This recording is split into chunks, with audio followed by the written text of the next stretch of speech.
Bienvenue sur ma chaîne YouTube. En tout cas, aujourd'hui, je viens vous parler sur les conditions pour hériter le royaume des cieux. Alors, avant de commencer, je voudrais laisser ma vidéo, sous la protection de notre Seigneur Jésus-Christ de Nazareth, qui protège cette vidéo, qui soit avec nous, qui nous garde, que toutes les attaques sataniques soient nulles et sans effet au nom de Jésus-Christ de Nazareth. Amen. Alors aujourd'hui, sans plus tarder, je vais partager avec vous, mes abonnés, les conditions pour aller au ciel. Alors sans plus tarder, je vais commencer par la première condition. Ça, c'est selon la révélation de Dieu. C'est Dieu qui a révélé. Donc, je ne dis pas des choses comme ça, quoi. Je parle des choses que Dieu a révélées à ses serviteurs. C'est pour ça que je viens partager ça avec vous, pour que vous aussi, vous héritez le royaume des cieux, car il est écrit dans la Bible. Cherchez premièrement le royaume des cieux et toutes les choses vous seront données par après, quoi. Parce qu'il y a des gens qui prennent pas au sérieux, le royaume des cieux. Il y a des gens, qui se soucient d'abord du manger, d'avoir une maison, d'avoir ceci, d'avoir cela. Ils ne s'inquiètent même pas pour ce qui concerne le royaume des cieux, alors que, étant chrétienne, étant vraie chrétienne, la première des choses qui doit nous préoccuper, c'est d'aller au ciel. C'est comment faire pour plaire à Dieu, comment faire pour aller au ciel. Alors, avant de commencer, je veux commencer par la première condition, c'est lire la Bible, en fait. C'est très important, étant chrétienne, de lire la Bible tous les jours. Il faut lire la Bible tous les jours. C'est très important. Et je vais vous dire un secret que peut-être que certaines ne connaissent pas. En fait, quand tu lis la Bible, vous savez, nous, étant chrétiennes, nous avons en fait nos logements au paradis. Et ces logements, on les construit en fait nous-mêmes par des choses qu'on fait sur la terre. Quand tu aides les gens, tu es bien, tu marches dans la droiture, tu fais tout ce que Dieu veut, il y a des anges au paradis qui te construisent la maison. Mais il y en a aussi des chrétiennes, des vraies chrétiennes, mais qui manquent des maisons au paradis. Tout ce que je vous dis, c'est sur révélation. C'est Dieu qui a révélé tout ce que je suis en train de vous dire. Alors, il y a des chrétiennes qui manquent des maisons au paradis. Pourquoi? Parce que ils lisent pas la Bible, ils font des choses, ils sont bien, ils sont en bon terme avec Dieu, mais ils n'aident pas les gens, ils font pas des choses que je vais vous lire ici. Et ce qui fait que, les choses que moi je vais vous donner comme condition ici, c'est ce qui fait qu'on puisse construire notre maison dans le ciel, dans le paradis. Alors, lire la Bible, quand tu lis la Bible, c'est très important. Parce qu'à partir du moment où tu commences à lire la Bible, il y a des anges là-haut qui commencent aussi, parce qu'ici, ils avaient déjà commencé à construire ta maison. À chaque fois que tu lis, tu commences à lire la Bible et ils prennent des matériaux pour construire, quoi. Et ça dépend du temps que tu vas prendre pour lire la Bible aussi. Si tu prends 1 heure du temps à lire la Bible, et là-bas, ils vont prendre 1 heure du temps aussi pour construire et tout. Donc, c'est très important, le royaume des cieux, mes amis, mes abonnés. Cherchez premièrement le royaume des cieux, c'est très important. Quand vous cherchez le royaume des cieux, premièrement, toutes les choses du monde, que l'homme a besoin, genre la maison, le travail et tout, ça va venir.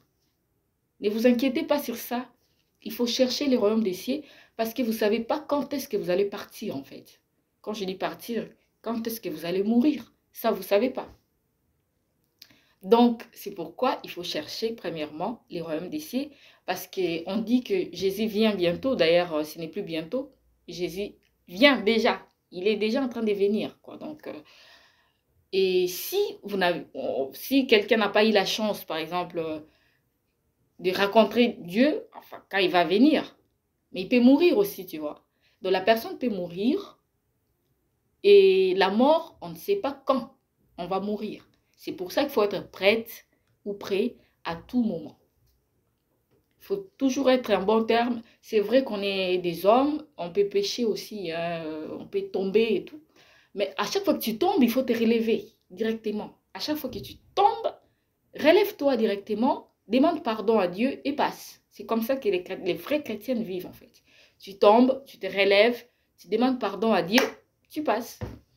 Alors, à part ça, lire la Bible, c'est très important. Il faut lire tous les jours, matin et soir, comme c'est écrit dans la Bible, bien sûr.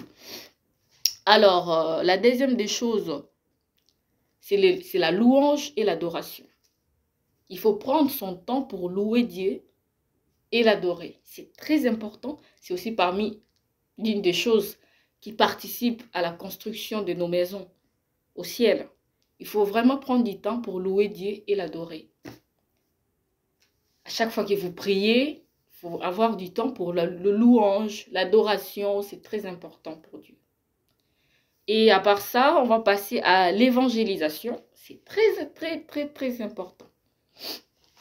Il faut évangéliser, il faut partager la parole de Dieu, il faut parler de Dieu partout, aider les gens à se convertir, c'est très important. Parce qu'on doit faire en sorte de dépeupler le camp du diable pour peupler le camp de Dieu. C'est très important. C'est pour ça qu'il faut toujours évangéliser parce que ça récompense aussi au ciel. Alors, à part l'évangélisation, il y a la dîme et les offrandes. Alors, pour la dîme et les offrandes, c'est qu'il y a des gens qui pensent que pour chasser l'esprit de pauvreté, il faut faire des jeûnes et prières et tout. Mais la seule façon de chasser l'esprit de pauvreté, c'est en payant correctement sa dîme et ses offrandes chez un vrai pasteur. Chez un vrai pasteur, j'insiste. Donc, quand tu payes exactement tes dîmes, correctement, et la dîme, ce n'est pas seulement le salaire. La dîme, c'est tout l'argent qu'on te donne. Quelqu'un te donne, par exemple, un cadeau de 500 € et tout. Tu enlèves un petit 50 €. Tu donnes à Dieu, c'est pas grave en fait. Tu pars à l'église, tout ce que tu y as comme argent, tu enlèves pour l'offrande pour Dieu. Si tu as peu d'argent, tu enlèves un peu, tu donnes. Si tu as beaucoup d'argent, tu enlèves beaucoup, tu donnes. Cela dépend de combien tu y as en fait. À part ça, le jeûne et la prière. Vous savez, les diables, ils détestent les jeûnes et la prière. Ils détestent ça. Quand tu commences à jeûner, tu commences à prier, ça fait que les diables, en fait, ils s'éloignent, ils s'éloignent, ils s'éloignent. C'est pour ça, les diables, d'ailleurs, avant de t'attaquer, ils commencent d'abord par t'éloigner de ce qui est la prière, de ce qui est le jeûne et tout. Ils t'éloignent d'abord de tout ça pour t'attaquer. Nous, il ne faut pas, nous, enfants de Dieu, chrétiens, chrétiennes, on ne peut pas avoir peur des diables, en fait. Il n'est rien du tout, les diables. Il n'a rien où nous attaquer, il n'est rien du tout. Nous, nous avons le pouvoir de l'attaquer, nous avons le pouvoir de le chasser parce que nous avons des dieux tout-puissants qui s'appellent Jésus-Christ de Nazareth, les dieux d'Abraham, d'Isaac et de Jacob. Ah oui, c'est le Dieu qui a été, qui est et qui vient. C'est notre Dieu en fait. Le Dieu qui a... Non, il a tellement des bienfaits dans le monde, il nous aime tellement que oui, en fait, nous héritons de sa grâce, nous héritons de... Il a déjà combattu pour nous, quoi, dans la croix, il a gagné la victoire, et nous, on se bat dans la victoire avec les diables. En se battant avec les diables, étant enfants de Dieu, nous savons déjà que nous avons la victoire, grâce à notre Seigneur Jésus-Christ de Nazareth, qui s'est sacrifié à la croix pour nous. Donc, il ne faut vraiment pas avoir peur du diable. Il n'est rien du tout. Il n'a rien du tout. Nous sommes les enfants de Dieu et nous sommes protégés par le sang de Jésus-Christ de Nazareth. Donc, soyez vraiment à l'aise parce que même dans la Bible, il est écrit que quand le Seigneur, en fait, est là avec toi, quand tu marches dans la droiture, Dieu te protège, tu dors comme un bébé et le diable ne viendra pas t'attaquer. Donc, il faut vraiment qu'on marche dans la droiture, qu'on soit bien et tout se passera bien par la grâce de Dieu. Et enfin, pour finir, il faut avoir l'amour du prochain. C'est très important. Étant chrétienne, on ne peut pas avoir de la haine et tout, les langages malsains, tout ce qui est mauvais. Non, tu ne peux pas voir. Étant chrétienne, tu ne peux pas passer, tu vois quelqu'un qui souffre et tu passes. Ah non. C'est impossible ça. Quand on est chrétien, on aide les gens en fait. Quand on est chrétien ou chrétienne, on voit quelqu'un dans la souffrance, on l'aide et ce n'est pas seulement quelqu'un dans la rue, ça peut être quelqu'un de la famille. que tu peux aider. Ça peut être quelqu'un que tu ne connais pas qui est dans la souffrance, que tu peux aider. Donc, c'est très important. C'est très important. Aider les gens, donner l'amour du prochain, bien parler aux gens. Vous voyez, quand vous parlez mal à quelqu'un, ça déstabilise. Donc, je vous prie de bien parler aux gens. Je vous prie d'avoir l'amour du prochain. C'est très important. Et surtout, il ne faut pas voir la couleur des peaux. Pour donner l'amour, il ne faut pas être raciste. C'est pas bien du tout. Moi, j'ai déjà subi, en fait des actes racistes. Et je vous jure que c'est pas bien. Au début, avant que j'ai subi ça, j'entendais parler, quoi. Je croyais que c'était des aventures et tout. Mais quand j'ai commencé à subir des actes comme ça, ah non, je vous dis que c'est pas bien du tout. Pas du tout, ça fait pas du bien. Et moi, je peux pas faire ça, en fait. Je peux pas faire subir à quelqu'un un acte raciste parce que je sais ce que ça fait, quoi. Ça fait tellement mal que je peux pas vouloir que quelqu'un ressente, en fait, ces mal-là. C'est pas bien du tout. C'est pour ça qu'il faut toujours être bien avec tout le monde. Il faut toujours prendre soin des gens. Et il ne faut pas traiter quelqu'un par rapport à comment tu le vois. Ça peut être quelqu'un qui a beaucoup d'argent, mais il est simple.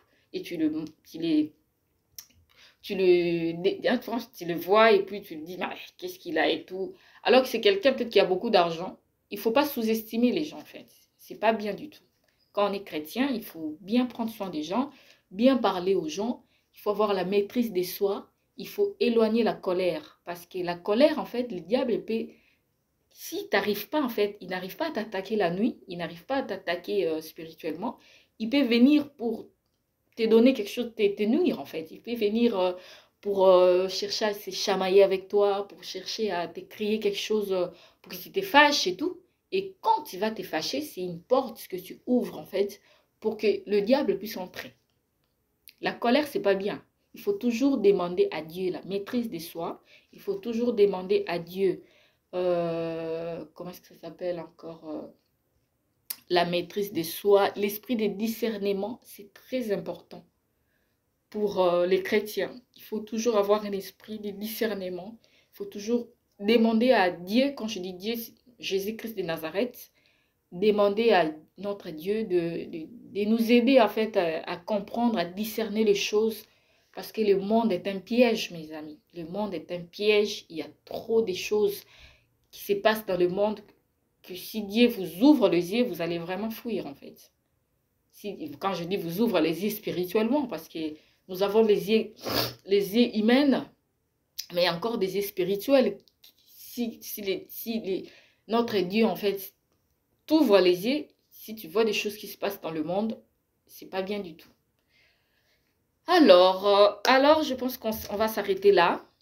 Voilà ce que j'avais à partager avec vous. Et je vous demande de vous abonner parce qu'il y a encore beaucoup de choses que je vais vous dire que vous ne connaissez pas.